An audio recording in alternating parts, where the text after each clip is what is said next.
Failed us before, don't fail us again. Exactly. That's all we're asking. Take us serious. We matter. Bada bing, bada boom. One day before Nancy Guthrie sits down for her last known dinner, the DOJ releases the largest single dump of documents in the history of the Jeffrey Epstein case.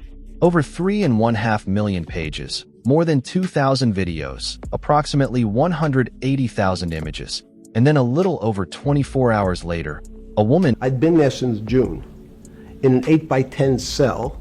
Now, since I was in jail, there were no books. Why? There's no library. No library, but you're in jail. No, I was in jail, not prison. So in jail, I was in a place what's called the Special Housing Unit, which is for the roughest, toughest, meanest people. They had put me there, they said, for my own protection. One of the reasons they wanted to keep me in solitary confinement was they were afraid that everybody would want to know which stocks to buy.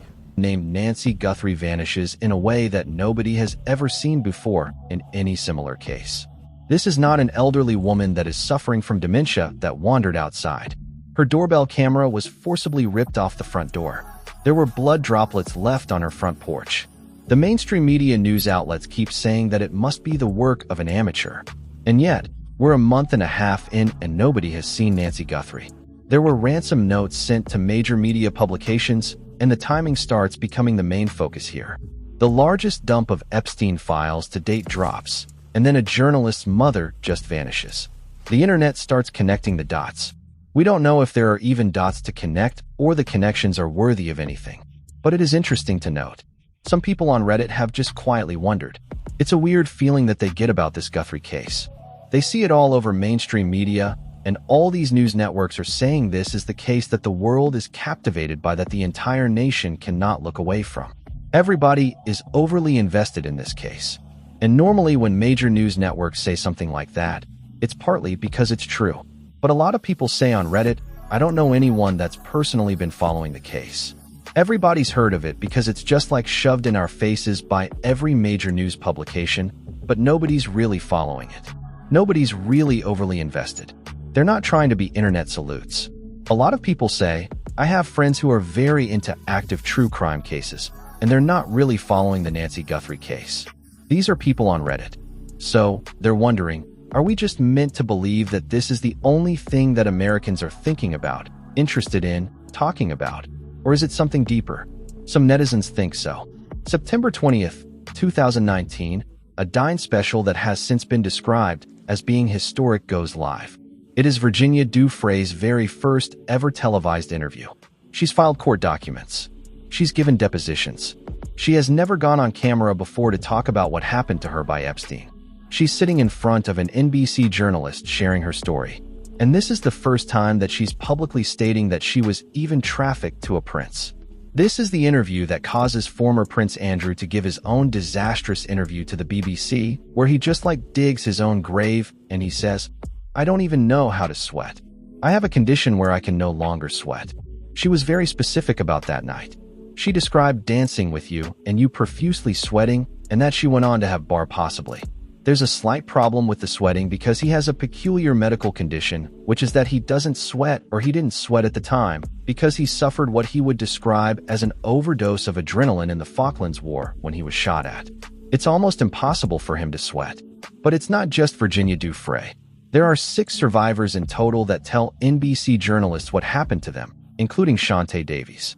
She's been pictured with Bill Clinton. She was giving him a back massage, neck massage in the airport. They all open up to NBC journalist Savannah Guthrie about what Epstein did to them. This was essentially the first time Epstein survivors were given a national platform so that the world could finally listen. They failed us before. Don't fail us again. Exactly. That's all we're asking. Take us serious. We matter. Savannah Guthrie conducted the very first exclusive televised interviews with Virginia Giuffre and other Epstein survivors. And it's clear that even the FBI was made aware of it. So they have internal emails between multiple different departments within the FBI and other federal organizations where they're just trying to give each other heads up on any major publications, because the idea being there might be questions for comment. Interesting. Someone's going to see it. A journalist is going to ask you. They're going to email you.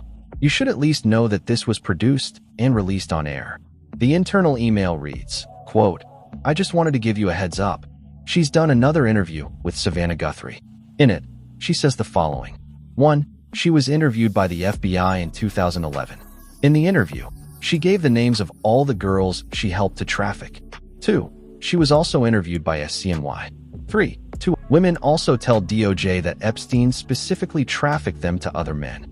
4. There are cameras in the New York City house and others where he could watch people in bathrooms and elsewhere. They plan to air it on Quote Today and this Friday's Quote Dine. Hope that's helpful. These emails are not, they're just a matter of routine. There's no sinister language. They're not incriminating. Nothing in the emails would suggest that the FBI is like, we can't let this air. We got to shut Savannah Guthrie up. Like, there's nothing like that. It's just nothing is being monitored, even in an abnormal way. But the emails do exist. Netizens have further dug up more connections. Michael Feldman, Savannah Guthrie's husband, was the Deputy Director of Legislative Affairs for Al Gore. Al Gore was Bill Clinton's vice president. Michael Feldman has since gone on to create a communications public affairs firm.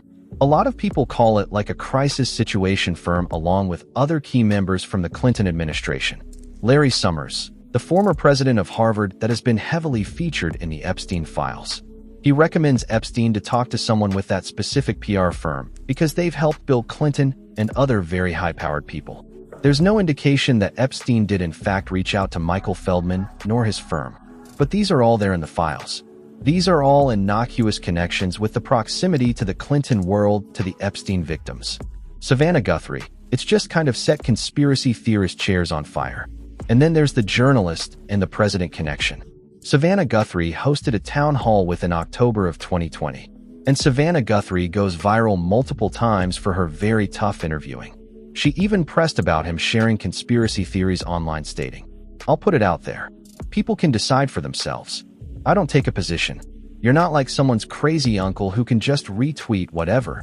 That was a retweet. A few days later at a rally, stated that Savannah Guthrie was acting like a crazed lunatic. It's a nice, pleasurable evening, as I have somebody going totally crazy last night. But in a separate rally, he told her that she did a good job. And I said goodbye. I said, great job, Savannah. You did wonderfully. Good job. This is a case where you can argue it's just a small world. All these people run in the same circles. Of course, you have a journalist rubbing shoulders with politicians. Of course, you have all of these different connections. That makes sense. Or you could argue that there's something way deeper going on with one social media user saying. So, you're telling me that an 84-year-old Nancy Guthrie was kidnapped as soon as the Epstein files were released? Meanwhile, her daughter did a huge interview with Epstein survivors. Another comment reads, Nancy Guthrie was probably kidnapped because her daughter was going to start interviewing and other Epstein victims again. Another comment reads, it's weird that no one in mainstream media, none of these news outlets that are heavily covering Nancy Guthrie's case.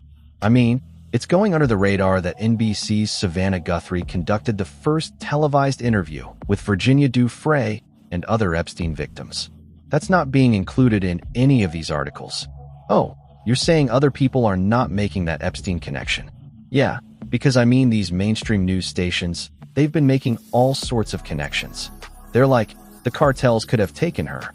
Here we spend 30 minutes interviewing a cartel specialist to give their expert opinion. They're making some connections I've never seen made before where I'm like, I don't even know. Right. But no mention of Epstein. None when I was researching Nancy Guthrie, except mainly on social media. Interesting. Okay, and if they do mention some sort of connection, it's all in the lens of new online conspiracy theory, and it lists like a bunch of conspiracy theories. And I'm not saying that this is a connection that needs to be looked into. I'm just saying it's kind of odd. They've been making connections. It's one thing if they made zero connections with the Nancy Guthrie case, but they're like, here, let's talk to this cartel expert. Here's this cactus expert. So many connections, and yet this one is just not something you want to talk about. But I will say other people have started arguing back. Zach Peter is a social media commentator. I'm not entirely sure what he does, but he did comment, and this has kind of gone semi-viral. Does not have Nancy Guthrie in a bunker. And if he was going to snatch up somebody's grandma, he would take like the Kardashian grandma. He would take MJ. He would take Kris Jenner's mother. He wouldn't take Savannah Guthrie's, who nobody even heard her from Tucson, Arizona. What is he arguing exactly? Like he's saying if this is a distraction, They would take someone more high profile like a Kardashian's grandma, but they don't have that direct connection. Oh, okay. And then some people are saying, well, maybe it's not just a distraction. Maybe it's a threat to Savannah Guthrie and it's opened a lot of doors for further conversations. But is this connection just coincidental? Is it something deeper? Or is this all, even this conversation itself, just a way to distract from the new Epstein files? We would like to thank today's sponsors who have made it possible for Rotten Mingo to support the Joyful Heart Foundation. They're working to transform society's response to SADVCA and support survivors' healings. This episode's partnerships have also made it possible to support Rotten Mingo's growing team. And we'd also like to thank you guys for your continued support. As always, full show notes are available at rotteningodcast.com. We're also going to link the change.org or petition by various survivors of Jeffrey Epstein calling on the president and the U.S. government for the full transparent release of all the Epstein-Maxwell Zero redaction in favor of abusers, enablers, or accomplices, federal and state protection for survivors facing threats and harassment. There is a lot that they're asking the government for, and a lot meaning like you should go and read exactly what they want so that we can be on the same side. But they're not asking for much. Like this is the least the government should be able to do. There are quite a few disclaimers for today's episode, including grooming, exploitation, trafficking, total deprivation of human liberties, violence of minors and young adults, that this episode may be extremely distressing, particularly regarding specific descriptions and direct quotes from survivors' diaries about abuse that has been experienced. Statements and quotes may be condensed for brevity. And I just want to say, appearing in the Epstein files is not an indication of wrongdoing. In fact, most people who have appeared in the files have avidly, passionately denied any wrongdoing. Netizens, however, may feel that someone seems guilty and appears guilty. And if they're in the files quite a number of times, that could implicate in their personal opinion a sense of higher guilt. But that doesn't mean that they are. Pretty much every single person in the files has denied any guilt. So, who are the guilty parties at this point? Maybe it's everyone not in the files. Is that what we are to assume? So, with that being said, let's get started. For how much we knew about Jeffrey Epstein, the world really never sees this man talk. We have a few clips of a previous deposition where Jeffrey Epstein is sitting there looking smug, but we don't hear him talk for a long time.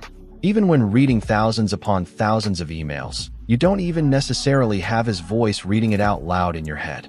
You know when you hear someone's voice multiple times and then you read something that they allegedly wrote, it's very clear. You can hear them. I did not hear that with Epstein. But in the recent Epstein file dump, there is an Epstein interview unreleased. It's a 2-hour video him sitting facing the camera answering questions about his crimes. It's not an interrogation. It's not even a deposition. It is an interview with Steve Bannon. If I were to give you the context of every single person and every single thing and how they're connected to Epstein, it would take 25 years. I just want to say we have 2 separate collections of videos.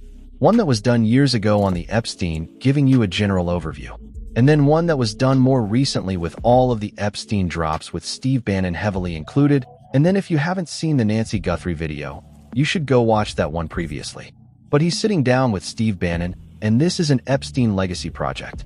The first thing here is stage direction. Steve Bannon is off camera, and you hear his voice guiding Epstein. Remember when you're answering the question, I'm not in the shot, and they're never going to hear my voice. Basically telling him, repeat the question in your answer.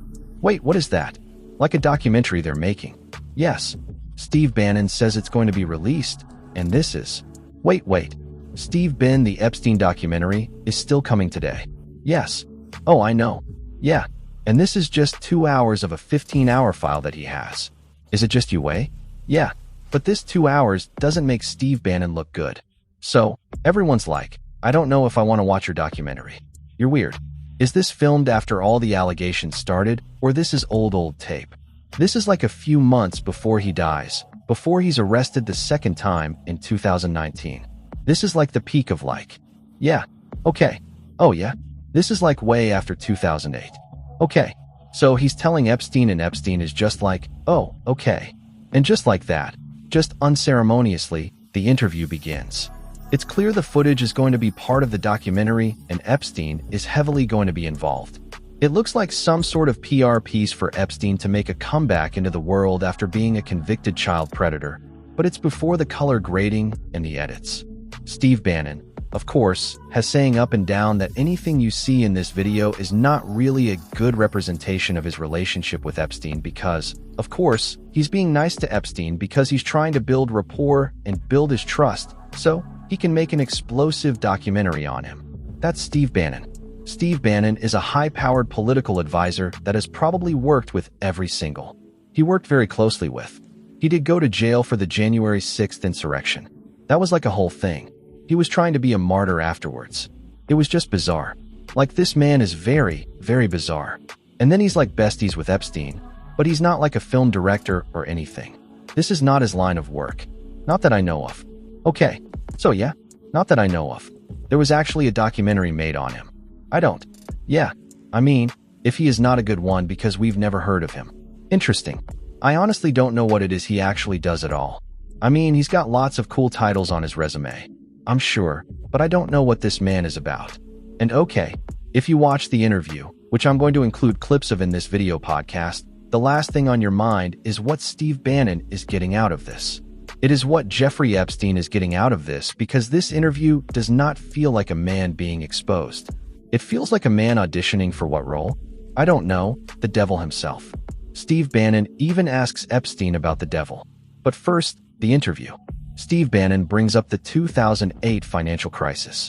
Because what would be a more thought-provoking way to interrogate Epstein's financial prowess than get his commentary on one of the most devastating economic crashes in modern U.S. history? Epstein tells Steve Bannon that it's not what he thinks. Because in 2008, when the financial market crashed, Epstein was sitting in an 8x10 jail cell stuffing his face full of almond joys because he was terrified the jail food was being poisoned and he was going to die. Did you eat almond joy bars and things like that because you're afraid of what the cooks did to your food? Yes. Which, side note, does that sound like someone who would in a few months would self-exit in jail? What? Okay. He said that he only ate almond joys because he thought someone was going to poison his jail food. And he's saying this a few months before he self-exits in jail. I'm just saying it doesn't sound like someone who has the tendency to feel. Yeah, he's like paranoid about someone killing him. He's sitting in solitary confinement. And Steve Bannon, he does not look disappointed. He's giddy. Oh, this is going to be so amazing. That's going to be so amazing. He has Epstein reintroduce it so they can take out Steve Bannon's voice later. He's like, say it again. Tell me again. Start from the beginning. Steve Bannon is delighted. Financial mastermind in a cage, unable to save the world during the greatest financial catastrophe in a generation. That's the image in Steve Bannon's mind. That's as far as I can rewrite here for now to keep it manageable.